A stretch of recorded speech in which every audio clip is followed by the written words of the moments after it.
Asking questions of this administration has not been well received. So I can imagine that, you know, Catherine. okay, Catherine. okay. We're going to go into recess. Thank you.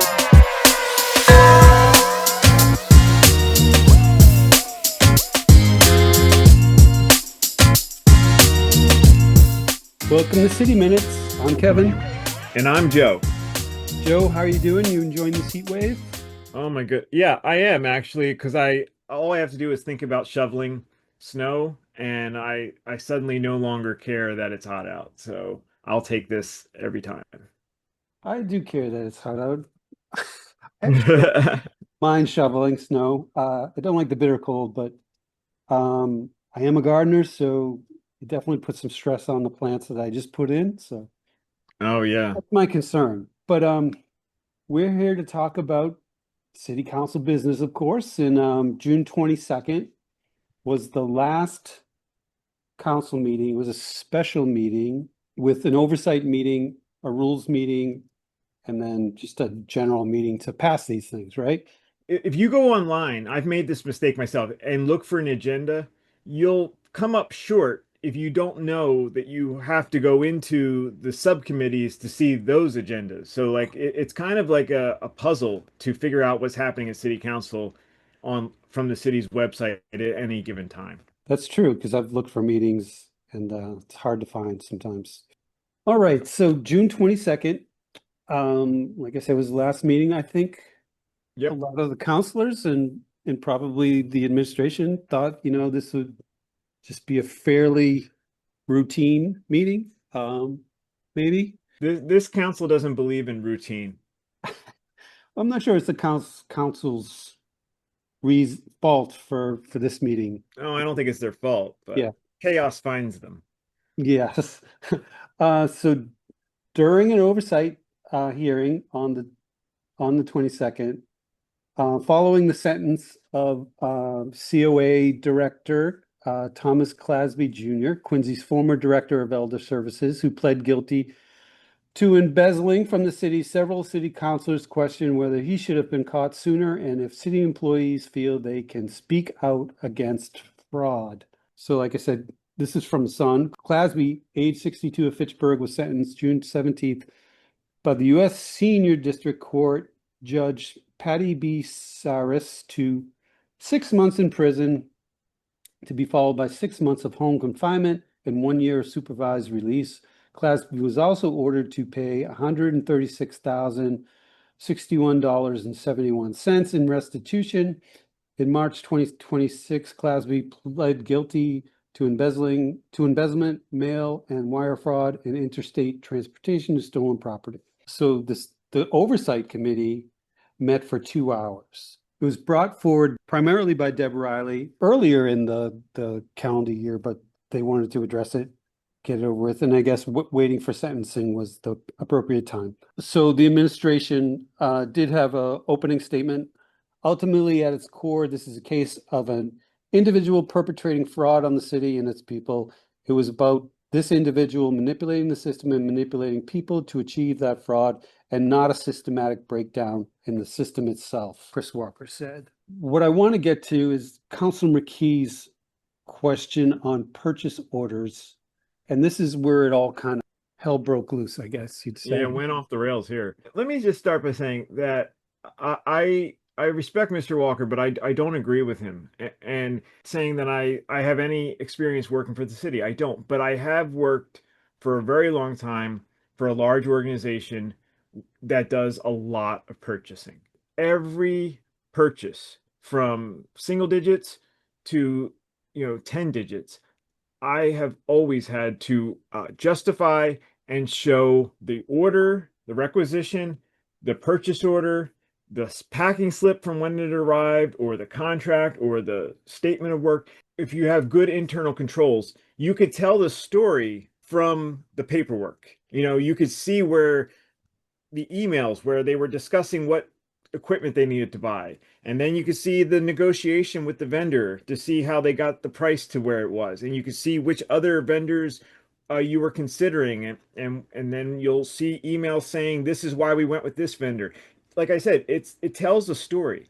So I don't believe that if the internal controls would have been strong, that this gentleman would have been able to get away with as much as he got away with for as long as he got away with. I don't know what happened there, but all I know is the city council had every right to question what happened. You know, it doesn't mean you should have to lose your job, but it means you have to answer questions. And there's no way around that. Yep, I agree. And I think we're going to get into that as we play some of these clips. So let me play the first clip. But this was happening before COVID too, right? So presumably the amount of cash was going down relative to things over time, even before COVID.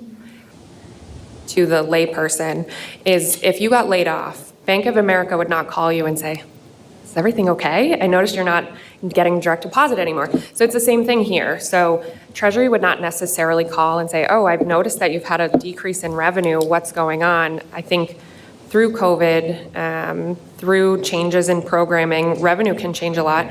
I'd also highlight this is a really immaterial amount of money to the broader city organization. And so I think over time, it's just enough to fly under the radar. First of all, I want to appreciate the treasurer, Molly Smith, I think that's the name, for being professional. And she sounds like she's on top of things and that she's trying hard, and that, you know, that's exactly the kind of professional you want answering these questions so that you can get to the bottom of these things. So I think she did a great job. I think she's pretty impressive, and I think the council's equally impressed with her so far. Right.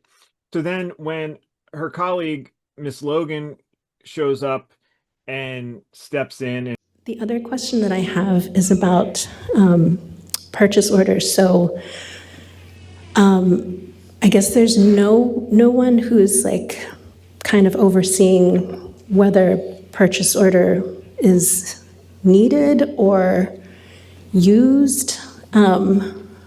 I can answer that. A purchase order is always going to be needed because that's how we pay in the city. So we pay through Munis, which generates a purchase order. So a purchase order is always going to be needed. I guess I mean like the service that it's there for. So some of these were totally fraudulent, made-up services. If I could, and it seems like a lot of Monday morning quarterbacking here and somewhat of victim shaming as well. We were all, just as surprised that this went on as all of you. To say that Celtic safety consultants, Council Riley, that was clearly fraudulent. At the time that this was going on, we had a W-9 from him, and my coworker actually checked the Secretary of State's office in New York, and he was registered as a company. Okay, so we did do our due diligence, as we always do. Nothing was done differently here. And again, just because someone manipulates the system and breaks the law, that doesn't mean we're all implicated and in on it. No, I didn't mean to imply you're in on it. I'm just Okay. thinking about the systems. I know some other councilors have. So. Just the systems in place. Yes. It seems like maybe having. Do you have a question, Council President? Ms. Logan, Yes. Ms. McKee is speaking. Yeah, Let's let her- and the council president's making faces, and I didn't know if she had a question. Ms. Logan, please, stop. Thank you. No, don't tell me to stop, Counselor. Please, respectfully. Excuse me? No, it's good, I'm good. Go ahead. Okay, maybe I'll just. I think we can stop there. yeah. Have any thoughts on that clip?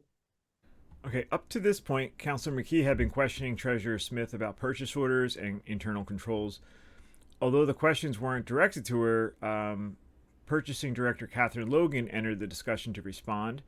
What followed shifted the hearing from a technical discussion about financial controls into a much more emotional exchange. First, an observation. You can hear that Miss Logan is speaking with a great deal of emotion. There is a noticeable quiver in her voice, If you're watching our video version of the podcast, you can see her body language. She appears tense. She's wearing what strikes me as a forced smile. Logan says there's a lot of Monday morning quarterbacking and victim shaming going on. She argues that just because Clasby manipulated the system doesn't mean everyone else was complicit. Counselor McKee immediately responds that she isn't accusing anyone of that, and then that's when Logan broadens her criticism, saying some others are doing that, and then she accuses Council President Mahoney of making facial expressions during the exchange. At that point, And there were some fireworks. oh yeah, Committee Chair Jacobs steps in to try to restore order, and he reminds Mrs. Logan that Councilor McKee is asking some questions. I heard her say was that this was victim shaming. Well, first of all, Not the victim. they're not the victim, but the victims were the seniors of Quincy, the taxpayers of Quincy. That's who the victims were here, and nobody was shaming those people, and Right. really nobody was shaming the staff of Quincy. They were asking questions, and that's how you prevent this from happening again. It's not fun, and and maybe it's not fair that some of them are left holding the bag here, but that's what happens when somebody does this. There always will be people left holding the bag, and they have to step up and they have to answer questions. I'm sure when the police were investigating, they answered those questions, and I doubt that anyone got up in their proverbial face and the way Miss Logan does here at the end towards the counselors. I Yeah. thought that was really disrespectful. I will say the way she went up there with her body language and everything, she was itching for some kind of No, I think you're right. I think confrontation, she I was think. looking for a confrontation, and she was looking to, exact some of her frustration out on these counselors, and it's unfortunate, And I don't know what she was talking about with Council President Mahoney. I didn't notice Council President Watch Mahoney making faces or doing anything. It was unfortunate. So I'll play another clip. I'll move on. Yeah. I guess I have a question about some of what I've read in, this isn't for you, I'm not sure who this is for, but some of what I've read has concerned me about the sense that what was reported, that the employees knew that he was sort of untouchable because of his connection to the mayor. And so I know that we say we don't have a whistleblower policy, but it concerns me that we don't have a whistleblower policy when it seems like this is an actual issue where people were concerned about that. And speaking just personally from my experience in 6 months on the council, asking questions of this administration has not been well received. So I can imagine that, Hold a community meeting. Catherine. Okay. Catherine. No, I just. Okay. All right, we're gonna go into recess. Thank you. You may not have been able to hear it, but when Councilor McKee says, there's the whistleblower and certain people are intimidated, Logue says, is that the reason you are withholding community meetings regarding ENC, basically? Your thoughts on that? That's what she said. Oh man, that's sad. My thoughts are it's completely unprofessional and it's irrelevant, and I don't even agree with the premise. I don't want to go down that rabbit hole because I think it's not true, and I think it's a bit of a distraction. But so basically, Ms. Logan, the purchasing agent, is not here to answer questions. No. But you can see before this interaction, Counselor McKee was basically trying to say, I have questions for someone else, like sit down. But Counselor McKee is too polite to say, sit down. I want to ask somebody else a question. She keeps saying, I'm not sure this question's for you. I'm not sure this question's for you. And the funny thing is, there's this council in certain circles has this reputation of being rude to city employees. Well, here's an example of someone who's trying to be deferential, trying to, be gentle with the city employee, and for her trouble, she kind of gets attacked verbally, and with a pretty false, in my opinion, a false distracting notion. If you see how the juxtaposition between Molly Smith and Catherine Logan, you see somebody who is there to be of service to the people of Quincy, somebody who wants to do better, somebody who isn't so defensive that they can't take suggestions or answer questions. And then you see the inverse of that. You see someone who is absolutely not there to be of service to the people of Quincy that night, someone who doesn't feel like they should have to answer questions, and somebody who's there to fight. So Joe, I want to talk about the second part of the exchange with the purchasing director, Miss Logan. So I'm going to play another clip for you. It was identified, and this is not the reporter that identified it. It was in the report from the what was the feds, because he pleaded guilty, but it did say that people were intimidating and employees were moving money. Did you investigate any of that either? Because it seems a little strange that this sounds like it was going on for a long time. So I'm just curious about that. Again, my knowledge starts at 416.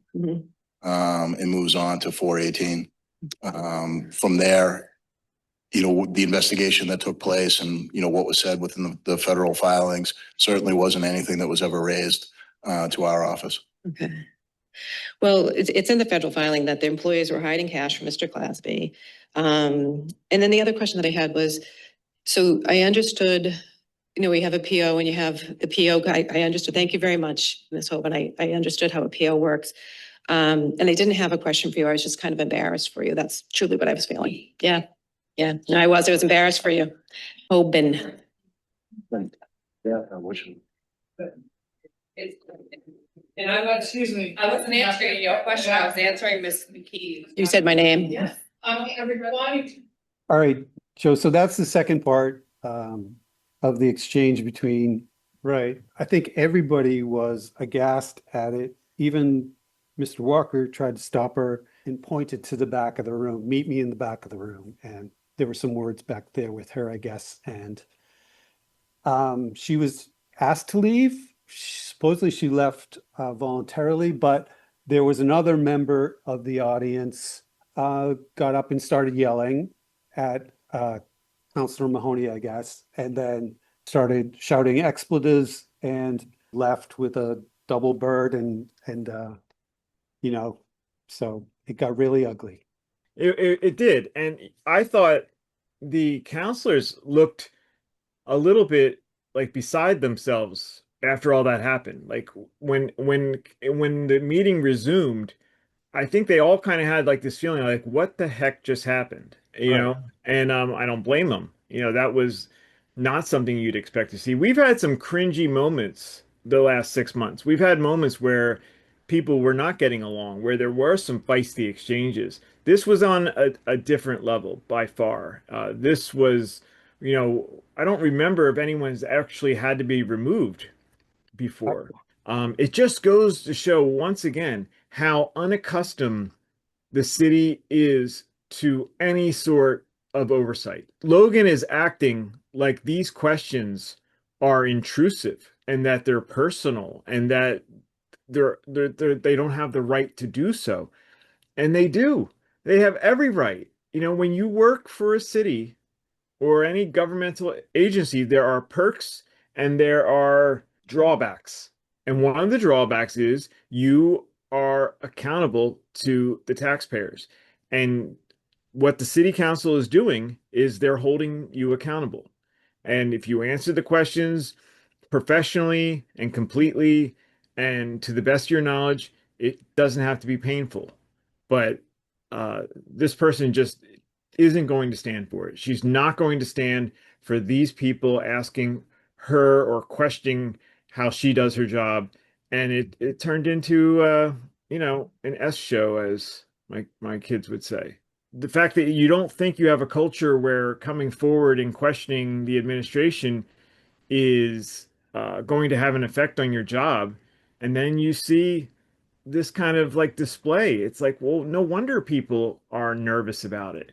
So after this happens, Counselor Jacobs resumed the meeting. He did apologize to the audience, saying that this never should have happened. And then he turned it over to Counselor Yuan, who I want to play a bit of her clip. This kind of intimidation is not just happened in one case. I can give you my own experience. In 2024, when I connect the signatures to repeal mayor's pay raise, I met several city employees. They disagree about this pay raise. They want to sign, but they are afraid to sign it. And one extreme case is one firefighter who has signed his name on it. But since his name is on the top of that signing sheet, and he immediately tore it and asked me to give him another signing sheet with several names already on it, so he can hide his name among those names.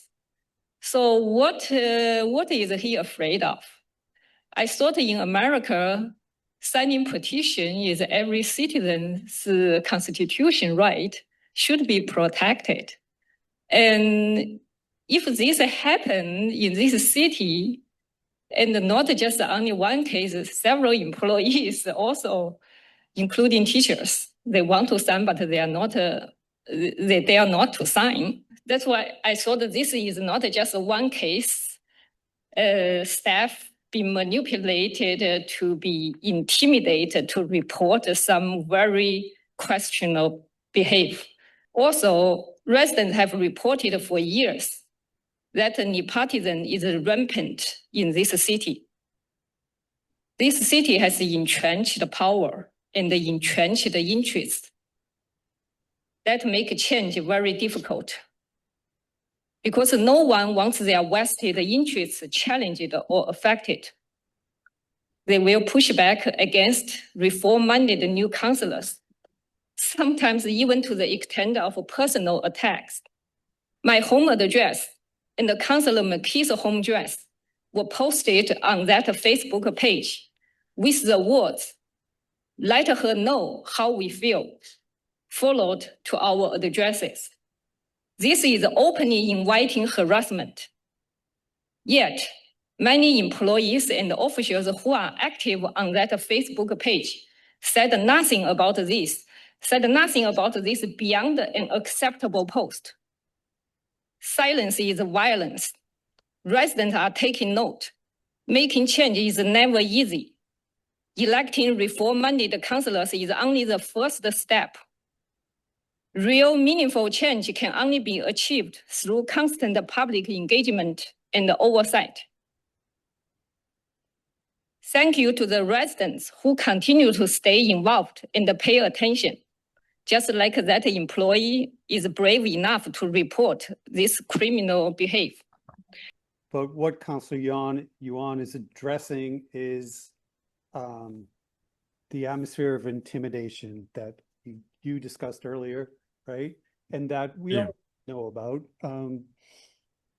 Chris Walker did say they're aware of it based on this case, but he has to be aware of it in a general level. What are your thoughts on what Councilor Yuan had to say? She's speaking from experience.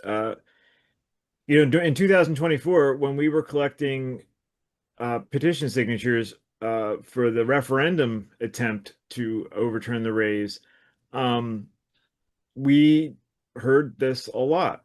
And in fact, Maggie McKee, before she was a counselor, she was very involved in that. She actually reached out to the clerk's office and to Solicitor Timmons' office and asked if they would be willing to make a statement saying, nobody has anything to fear by signing this petition. You can sign it or not sign it. It's up to you, but there'll be no ramifications on your employment if you do or don't. And it was a flat no that they were not going to do that. I never knew And that happened. yeah, well, we didn't publicize it because, it's not really our style to take private communication like that and, blow it up. But the answer is absolutely not. And we're so sure that atmosphere is not real that we find it insulting that anyone would suggest it. Mhm. So we've been dealing with that as a city for a long time. I'm glad Councilor Yuan said what she said. I feel for those employees that find themselves with a difference of opinion and that not feeling like they can express it, because that is part of being an American is being able to petition your government and disagree with your government, as she mentions. So it's kind of sad that there are um, employees who feel this way. Like I said, I'm not making a judgment on whether or not they should or shouldn't feel this way, but I will say that from what we saw that night, um, they're not making a very good case for why they should be insulted by the notion, if you know what I mean. Right. Joe, we have more clips on intimidation. Do you want to hear them? I always want to hear clips on intimidation. Okay. This next clip is Counselor McKee talking about Clasby was employed since 1999, but there was an incident in 2009 about him placing his parents in the Naval Terrace. So I'm going to just play a bit of that. One other point that concerns me is that in 2009, Mr. Clasby stepped down from the board of a nonprofit that he was on. And according to the ledger, he helped his parents move into a unit that had been owned by the nonprofit, even though another person was first on the waiting list. So if he was there as the head of elder services before that, and then showed this kind of judgment in 2009, that was a red flag that I think was a missed opportunity. Through you, Mr. Chairman, I don't know the veracity that my recollection of that issue was that was during a year. There were a number of things, as this body well knows, that get thrown out in politics and things are written, things are said. But the level of veracity that I have known, that is approaching now 18 years ago. I don't know the veracity, and my head is that was largely disputed at the time, and it was he said sort of situation. What he's talking about is it was during a mayoral campaign. Former Mayor Phelan, I'll just read this ledger part. Mayoral candidate William Phelan is calling on Mayor Thomas Koch to fire the city's director of elder services, Tom Clasby, following a report this weekend in the Patriot Ledger that Clasby maneuvered to get his parents into senior housing meant for fixed income residents. Clasby resigned from the board of Elder Housing Corp., the nonprofit agency that manages the senior housing units known as Naval Terrace in Squantum, after a reporter began asking questions last week. The 2001 contract transferring the former naval housing to the agency forbids family members of city officials or Elder Housing Corp. Board members. Clasby was both from living in Naval Terrace. So sounds like a little more than he said, but. Yeah. I remember reading this old Patriot Ledger article when everything went down with Clasby the 2 years ago, whenever. And I hear these stories about Quincy and the housing stuff all the time. There are rumors of not just Clasby, about other high-ranking Quincy officials who got family members over other applicants, and It definitely sounds like over the years that some shady stuff has gone down. And this should have been a red flag. I mean, anyone who does this kind of feels like they're above the rules. Suddenly the idea of buying yourself some steak tips, it doesn't seem like, a weird thing to do. And these things are usually progressive. I have seen it in my other job. As I've told you before, I have seen people get caught, but it always kind of starts small and then it goes and gets bigger. And that's why you need these internal controls to be really strict and potent so that you can catch these things before they get out of hand. So yeah, I'm not surprised about the housing thing. That made the paper. That means that it should have been a red flag for a lot of people. So I just want to play this next part. Councilor McKee talks about something that was just discovered this past year. When looking through purchase orders, she noticed that the former finance director's signatures were still on some things. The other issue that I just want to highlight, when I was looking at the purchase orders for the fire gear in the past, I noticed that the former finance director's signature was on some of those from two of those months after he had left his post, which raised questions for me about who was overseeing these purchase orders. And I do think that kind of cumulative, we need to look really carefully at these systems because that shouldn't be allowed to happen. Is there a question? I mean, she ended it with a question. She said, why was this allowed to continue?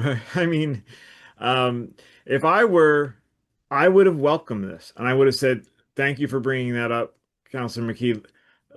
For those of you who haven't heard, this is what you're talking about, and this is why it happened, and this is what we've done to make sure it doesn't happen again.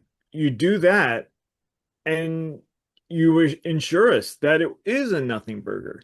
But when you kind of obfuscate or you act defensive or you try to put the kibosh on the questioning by, acting offended or, hurt, it doesn't fill me with a lot of assurance that there is nothing there. And so the next part is Councilor Mahoney's turn. And I think she lets a little of her frustration out. So let's play that and talk about it on the other side. Okay, and then I don't know who this is for, but I'm assuming everybody in the city who has to touch physical cash is bonded, is that correct? That is incorrect. That's incorrect?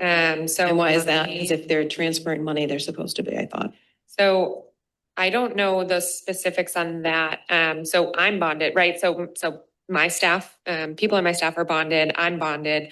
I don't know if the extent of what that looks like for different departments, but it's certainly something I could. That is a policy that should happen because if you're transporting cash from the COA, which is in North Quincy, to City Hall, you're carrying whatever, $2,000 a week, that should be bonded because that car could be stolen or something could happen. And that's something that we should be doing and that's good practice.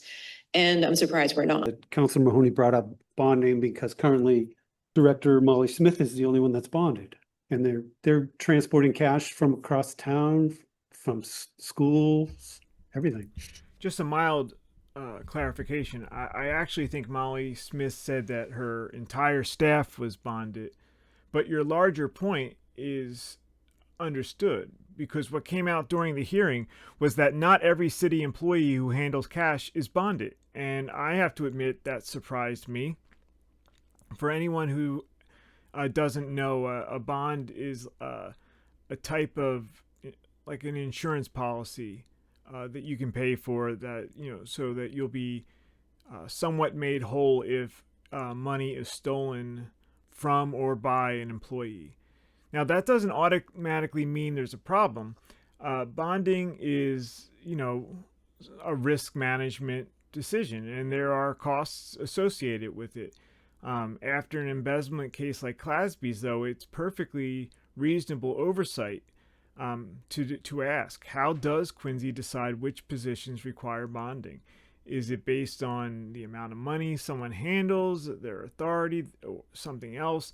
I don't think the committee got a complete answer, but I think we should, they should probably follow up on it. And I'm changing the subject right now, but I'm going to change it because we're talking Clasby and Mark Carey, who was in the recording studio, are all part of the Men of Divine Mercy. I find it impossible to believe that that optic isn't standing out to everybody. And I'm bringing that, I wasn't planning on bringing that up tonight, but I'm bringing it up tonight just because of the actions of one of your directors coming up and speaking to us. Completely unprofessional. And yeah, I'm sorry, but that needs to be said. We had a purchasing person up here who was directly talking to us, talking down to us, because she knows that she can say what she wants to at that microphone. And there's going to be she won't be fired tomorrow. Anne brings up the Men of Divine Mercy. And I actually wrote an Just Quincy article. If you go to my blog, and this post was called "All the Wrong We Cannot See." It was a takeoff of the famous book, "All the Light We Cannot See." For those who don't know, the mayor is part of a prayer group out of Sacred Heart Church, I believe, and they meet on Thursday nights. And there is nothing wrong with being in a prayer group. It's a perfectly lovely thing to do. But what's interesting about the Men of Divine Mercy is the group's leadership includes a number of prominent Quincy leadership. So you have Mayor Koch, you have Public Works Commissioner Grazioso, you have the Media Director, Mark Carey, you have National Resources Commissioner Murphy. Back then, Eric Mason was part of the group. And I think there was another lawyer who's not a solicitor, but somebody who's hired by Quincy. His name is John Bacon. And of course, Tom Clasby was a prominent member of the group back in the day. As a matter of fact, he used city funds to buy sweater vests for the entire prayer group. He bought something like 27 vests, spending over $800 of city funds as part of his crimes. It's all men, and it's all high-ranking Quincy officials.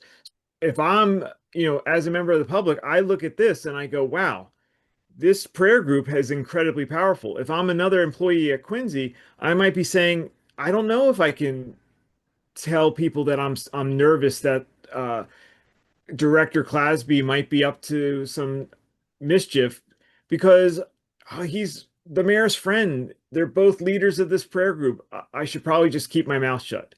So I understand why Anne brought that up there. I think it's an important note. So ultimately, this resulted in a federal criminal prosecution. What assurances can the administration provide that similar misconduct not occurring elsewhere in city government, such as department heads coming up and just calling people out? What independent review has been conducted to verify that other departments do not have the same vulnerabilities that existed in the elder services?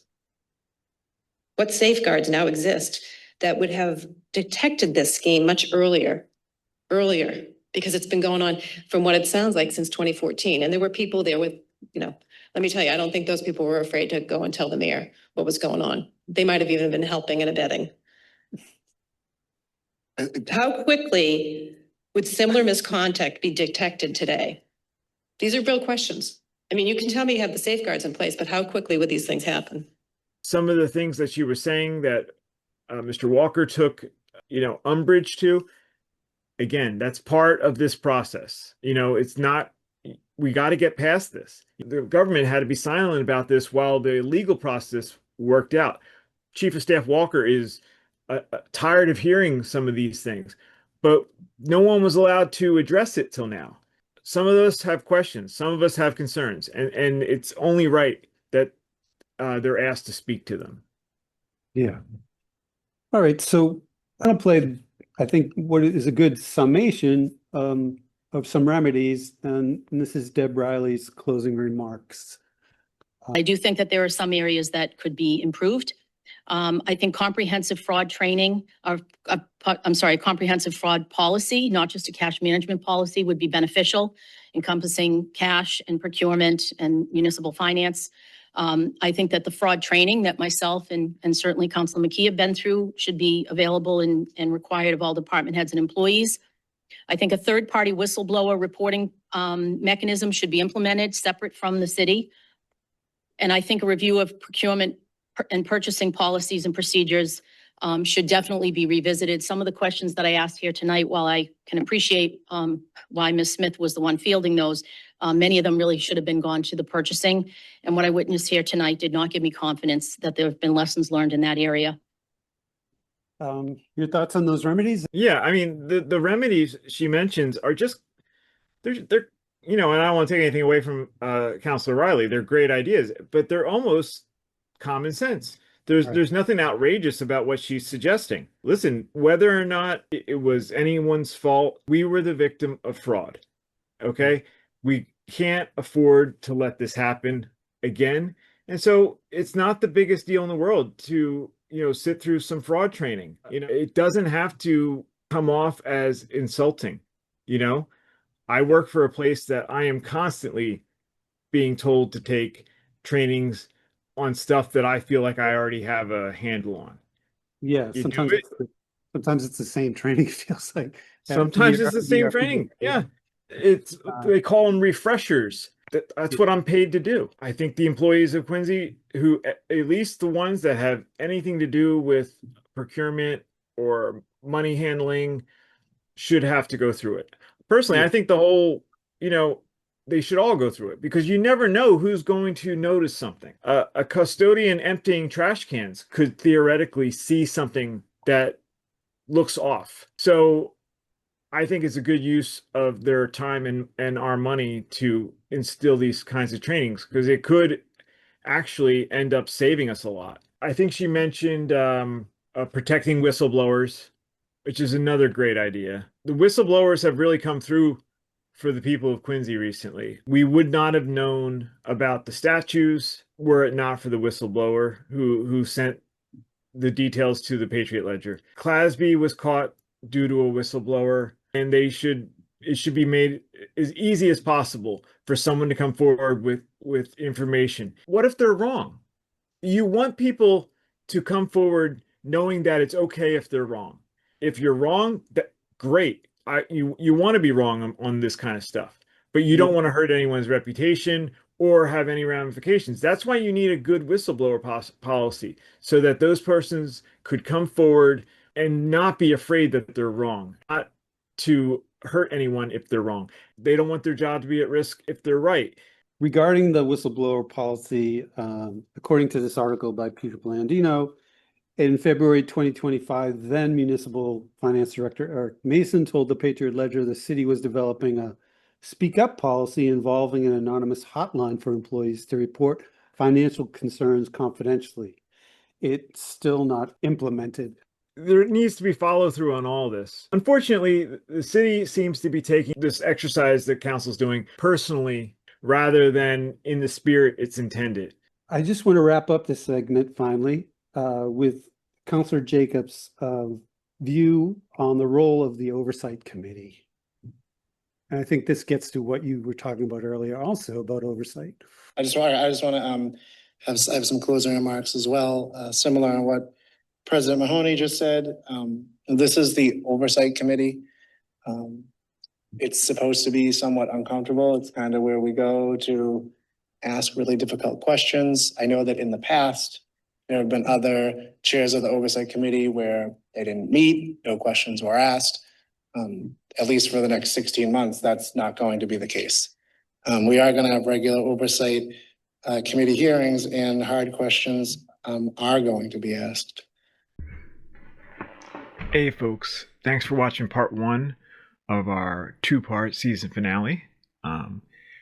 In part 2, we're going to talk about Quincy Housing Authority appointments with Councilor Jacobs. We're going to talk about those pesky raises that started this whole thing finally being overturned, deleted, repealed, whatever the verb you choose to use. And then we're going to talk about the weekly open meeting law complaint, because it wouldn't be a city council meeting without a groundless open meeting law complaint.